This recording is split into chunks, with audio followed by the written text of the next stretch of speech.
Olá, você está na TV Alemes, a TV da Assembleia Legislativa de Mato Grosso do Sul. O programa Fique Ligado exibe o documentário Meu Nome, Minha Identidade. Eu sou Gustavo Fax e você está acompanhando o nosso programa pelo canal 7.2, a TV do Legislativo de Mato Grosso do Sul. Desde pequenininha, eu chamava o meu padrasto, que é o Marcos, de pai, porque eu via ele como uma figura paterna para mim, já que o meu pai biológico não era uma pessoa muito presente, assim, na minha vida. E ele, logo que meus pais se divorciaram, ele já entrou, Então, meio que ele supriu essa necessidade de pai. E eu queria colocar pra eu tentar fazer, sentir mais parte da família, assim mesmo, sabe? Ela insistia em afirmar isso. Num determinado momento, ela já começou a manifestar essa ideia de que ela queria efetivamente esse sobrenome. Sim, é uma surpresa, até porque vem de uma criança, mas já alguns anos antes, aos 4 anos de idade, ela já havia pedido para me chamar de pai, Então isso é uma satisfação, porque vem, de uma criança. Não tem malícia, no caso, é uma coisa inocente, uma coisa natural. Então isso mostra que você está fazendo bem para a criança, que você tem um afeto, um amor com ela. Nós pedimos autorização para o pai biológico, explicando a condição da Beatriz como uma filha muito querida, uma menina em que ela é muito amada, muito querida pelo Marcos, eles têm um bom relacionamento, E aí ele pegou, entendeu, compreendeu perfeitamente e ele autorizou.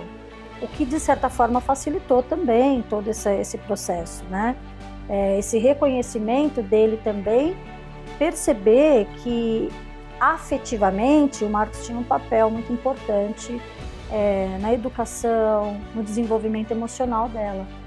É uma honra, poder receber esse sobrenome também. Sentir parte que tá dentro da família, realmente, assim, uma família completa mesmo, assim, sabe?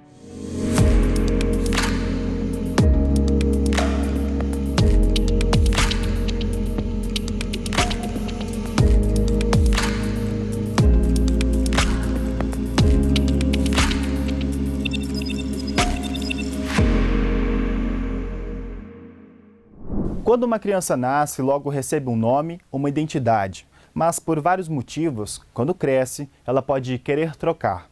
Em 2022, isso só era possível por meio de uma ação judicial.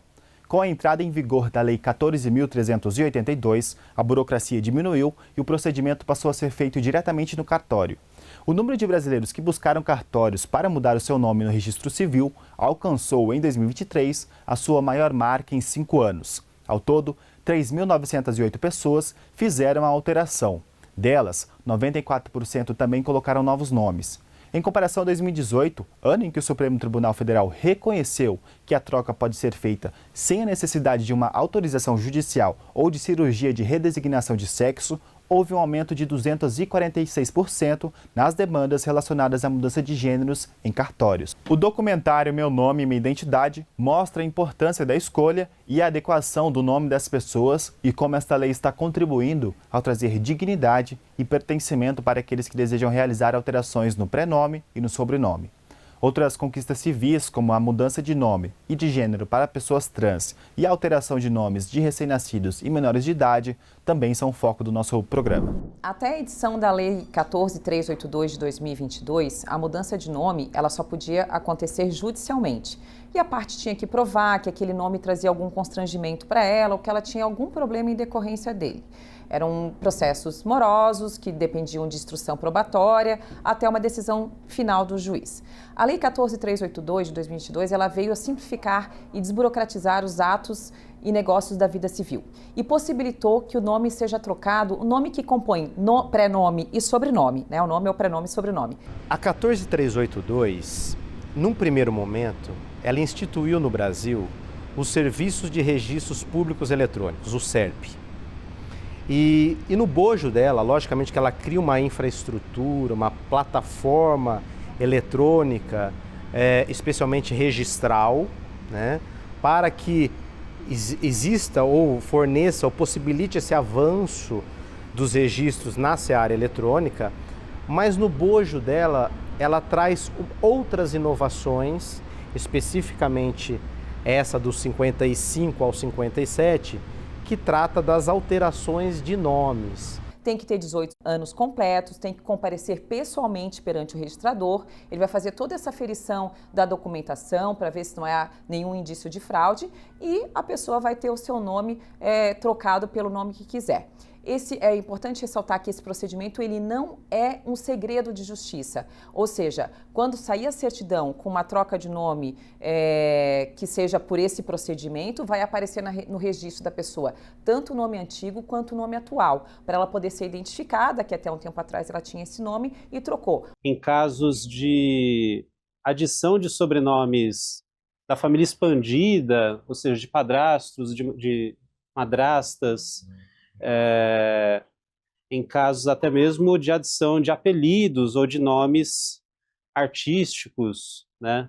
Tudo isso, hoje em dia, já pode ser objeto de alteração no registro público da certidão de nascimento. Ainda não é comum, mas pode se tornar, pois pelas próprias dinâmicas de casamento de hoje em dia, é possível, e a partir da mudança da lei em 2022, como uma forma de homenagem, como uma forma de visibilização de uma família, ou de constituição de uma nova unidade familiar, essa é uma possibilidade nova que tende a aumentar a partir de 2022, a partir das mudanças na lei de registros públicos. Se você não pode deter ou ter, eventualmente, ingerência e poder sobre o seu próprio nome, que dirá dos outros direitos?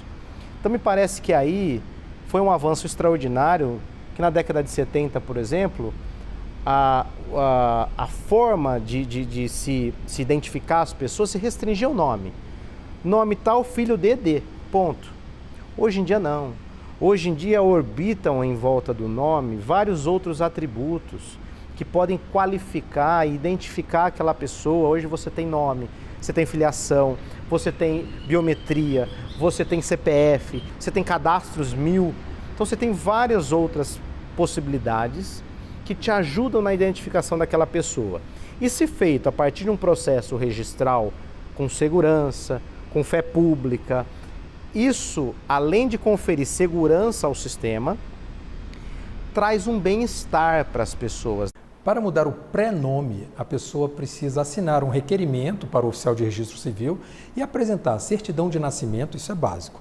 Caso seja casada, a pessoa precisa apresentar a certidão de casamento, precisa apresentar também outros documentos, por exemplo, como passaporte, título de eleitor e certidões de feitos ajuizados cíveis, criminais, documentos de eventual execução criminal, também documento da Justiça Eleitoral, Justiça do Trabalho. É um conjunto de documentos para que o oficial tenha convicção de que aquela pessoa eventualmente não esteja querendo limpar o nome por algum crime que tenha cometido. Então, esse conjunto de documentos é estabelecido até no provimento do Conselho Nacional de Justiça. Existe um Código Nacional de Normas que estabelece a documentação necessária para a mudança de pré-nome.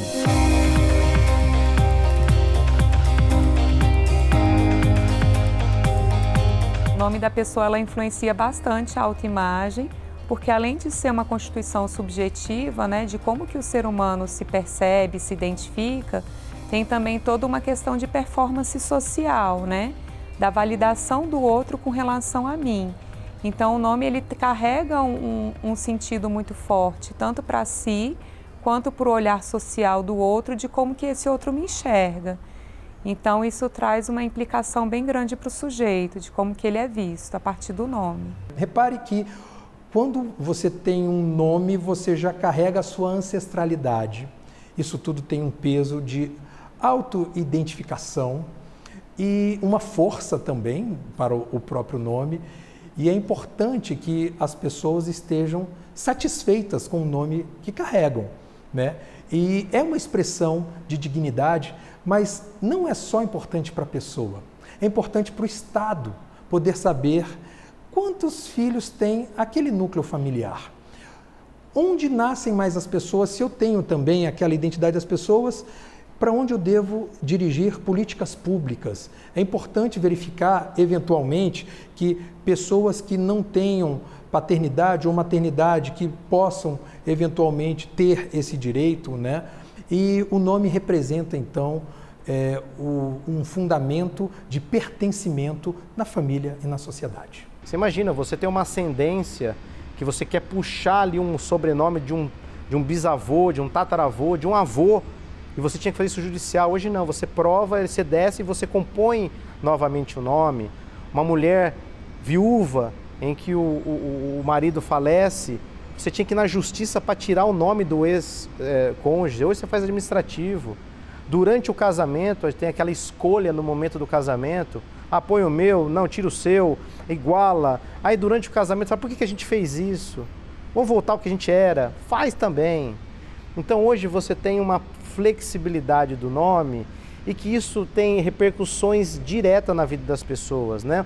Não só em termos de ressignificado da própria ascendência, da origem, como realmente um estilo de vida, né? Então acho que isso realmente foi disruptivo, essa alteração legislativa.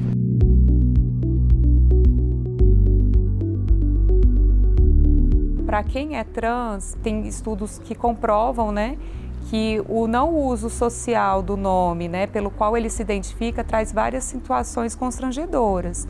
Então, para a população trans que já retificou o nome ou que coloca o nome social na sua identidade e não tem esse nome reconhecido pelo outro, isso gera vários comportamentos inibitórios, né? As pessoas deixam de frequentar os serviços públicos, né? Em razão disso, muitas vezes abandonam a escola, né? Entre outras políticas públicas que seriam muito importantes delas estarem inseridas, por uma questão de constrangimento do nome.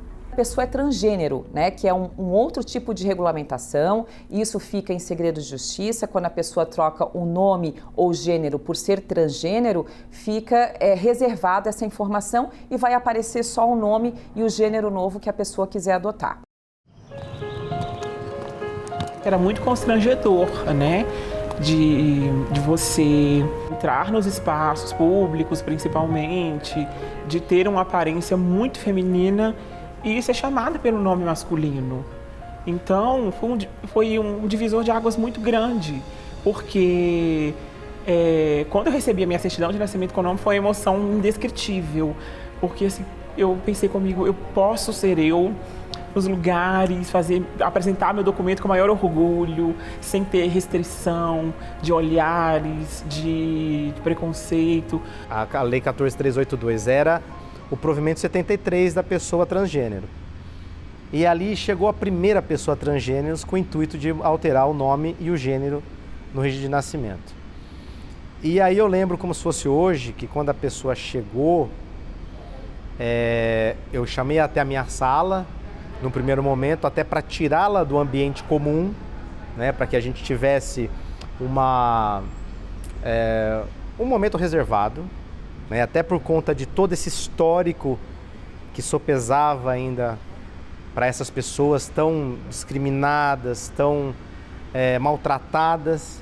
Então eu reservei um momento na minha sala, logicamente me compus de 2 ou 3 colaboradores, e quando ela entrou, era um homem que já estava completamente transformado numa mulher.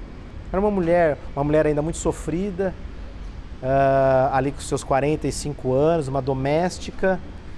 E nesses primeiros atos, primeiras pessoas que eu tive, eu procurei saber das histórias. Como que chegou ali? Já que a gente está ali para conversar, eu não precisava disso. E ela também não precisava me falar. Só que isso vai te municiando para as próximas conversas. Nós nos inscrevemos no mundo a partir dos nossos nomes. E a escolha de um novo nome, sem dúvida nenhuma, é uma nova reinscrição social.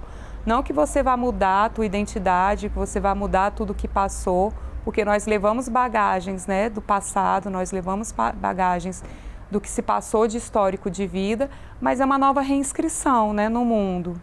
Além do nome tem o gênero, né? Porque o gênero, ele é a reafirmação do nome, né? Porque não adianta eu ser uma mulher trans, ter o nome de mulher com o gênero que foi me designado ao nascer. Contudo,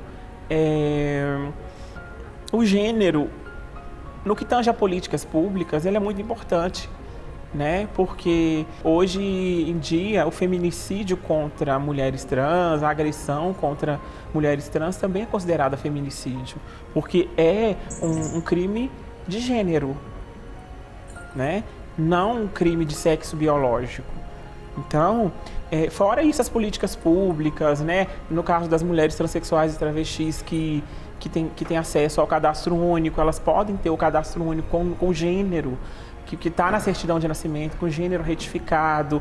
No caso do constrangimento ou de uma entrevista de emprego, né? Você ter o nome retificado, o gênero retificado ali, é a reafirmação de ser quem você é e poder ser respeitada dentro daquele espaço. Então isso aconteceu comigo e ter o gênero além do nome é super importante, porque você tem acesso, abre portas para tudo. Tudo que nos foi negado com o tempo, tudo que nos foi negado, né, com os processos de civilização, né? Então, hoje está sendo abrindo portas. Temos um caminho longo a percorrer, mas está sendo aberto.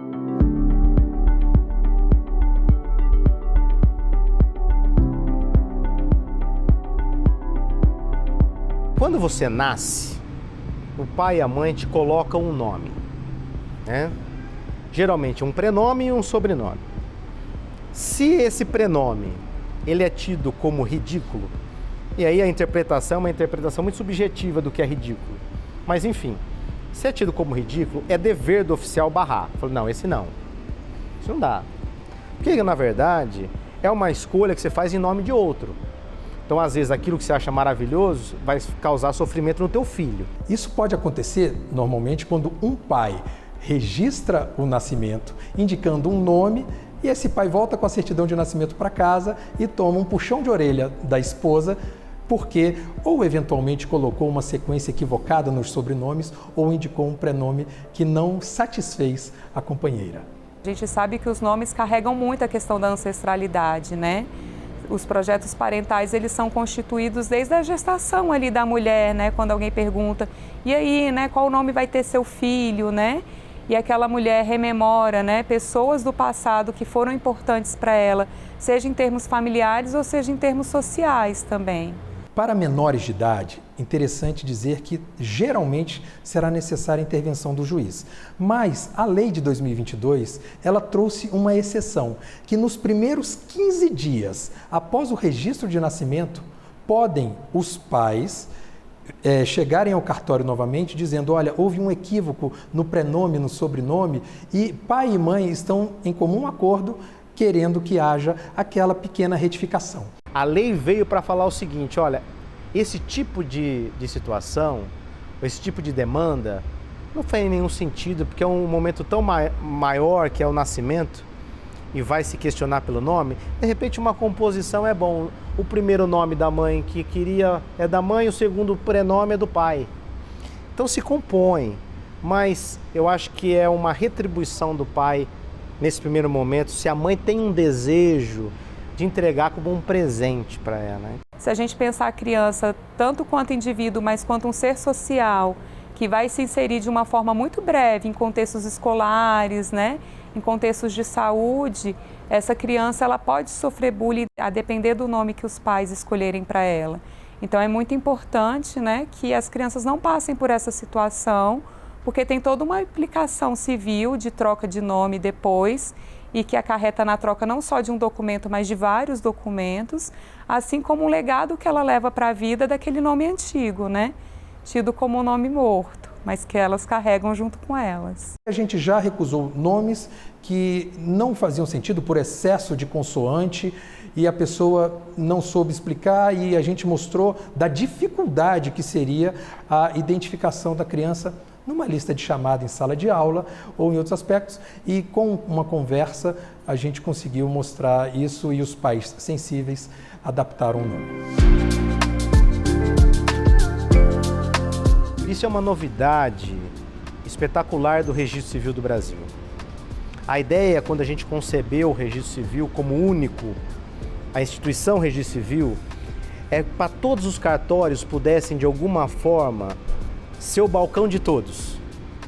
Então, especialmente para aquelas pessoas, logicamente a gente vive num ambiente digital, que também é uma faceta possível, mas a gente tem que ter um olhar analógico ainda para a sociedade. A gente precisa entender que a sociedade não está toda na internet, muito pelo contrário, é a exceção. E as pessoas, elas tendem a procurar aqueles que estão próximos.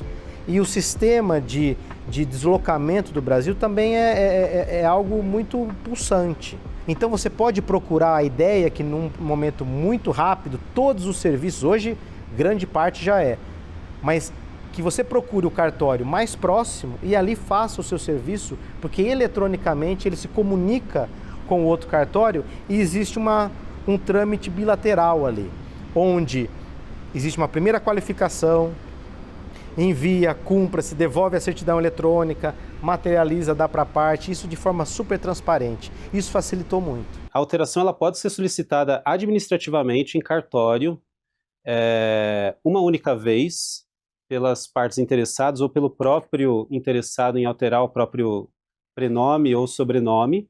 Exatamente. Uma vez só, porque aqui há uma seriedade e a gente precisa estabilizar o prenome.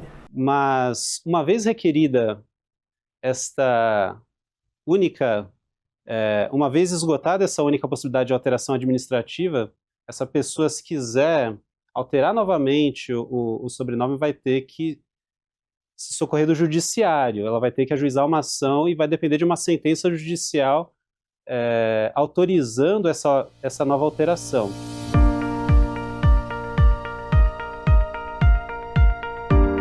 Em termos de tempo, vai de cartório para cartório a lei, mas a gente sempre fala, são no máximo ali 5 dias úteis, porque é um processo muito simples e acaba de fazer, porque são processos que são provados, especialmente de nome. Você tem, logicamente, a identificação, a constituição do processo, mas você não tem nem prova documental nesses casos. Você só vai fazer a prova do nascimento e fazer o requerimento e a identificação. Tem cartório que faz na hora, inclusive, né? Outros demoram um pouco, porque você tem que fazer uma qualificação depois, autuar, fazer um despacho, mas via de regra 5 dias. Uma vez publicado, já há essa possibilidade de averbação, então eu estou dizendo por volta de 48 horas. Com relação ao custo, normalmente o custo é de uma retificação administrativa. Caso a tabela de emolumentos do Estado específico não contém essa questão de retificação ou especificamente alteração de prenome ou de sobrenome, utiliza-se o valor de 50% de um processo de habilitação. Isso é o que foi disposto por provimento do CNJ e está no Código Nacional de Normas da Corregedoria Nacional de Justiça. Uma vez averbada a alteração de prenome, o próprio oficial de registro ele vai entrar em contato com o Instituto de Identificação, com o Ministério da Fazenda, a Receita Federal pela alteração do CPF, fará comunicação para a Justiça Eleitoral pelo título de eleitor, para a Polícia Federal para o passaporte, mas outros documentos a própria parte é que terá que diligenciar para atualizar o seu documento, por exemplo, uma CNH. A gente está falando ali de milhares e milhares de pessoas que procuram todos os dias os cartórios para algum ajuste, para alguma alteração, e realmente foi algo que, como a gente fala às vezes no meio cartorial, que pegou, né? Que realmente foi uma alteração bem planejada, bem ouvida pelo Congresso e que realmente culminou numa nova perspectiva sobre os atributos. Além de ser um avanço social, é um avanço das legislações, é um avanço para o nosso país, porque nós temos urgência em ser reconhecidas pelo Estado, pela sociedade e pelos nossos familiares, pelo nosso convívio social.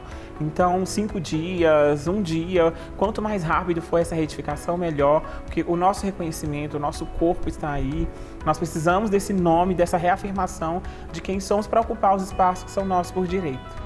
Como a gente está falando de matriz, o registro é a matriz, é o coração da pessoa natural, a pessoa natural só nasce para o Estado quando ela é registrada. Antes disso, ela tem vida, mas ela não tem repercussão social.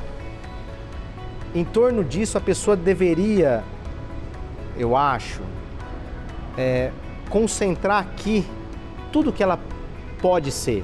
O nome é a dignidade da pessoa, né? É a primeira coisa que a gente tem que nos pertence ao nascer. E também tem um provimento bastante inovador que diz que assim que o judiciário se deparar com uma pessoa sem registro e sem um nome que esteja nos bancos do registro civil, imediatamente o juiz deve dar esse nome a essa pessoa e um nome que seja condizente com a sua realidade, que não conste lá recém-nascido, abandonado. Infelizmente isso era muito comum. Hoje não, o juiz tem que investigar de onde veio aquela pessoa, nem sempre é um recém-nascido, pode ser uma criança um pouco maior, investigar e dar um nome condizente com a família, com a história de vida daquele ser humano. E ela tem outro nome, né? Então, agora que isso está resolvido, ela tá bem feliz aí. Meu nome é Beatriz Regina Rodrigues Marques Bragtoni. Eu sou filha do Marcos e da Regina e eu tenho 15 anos. Não, é um nome meio, como eu explico, no Brasil não é tão comum, não é tão normal, mas é uma pedra preciosa, né, vermelha. Eu fui pesquisar, ela produz muito em lugares frios, extremos, e é uma das 3 joias mais valiosas do mundo. E eu sou muito diferente também, eu me sinto valiosa, por isso não. Bem, o Fique Ligado fica por aqui. Você também pode acompanhar a nossa programação pelas mídias sociais da Casa de Leis. Até a próxima edição.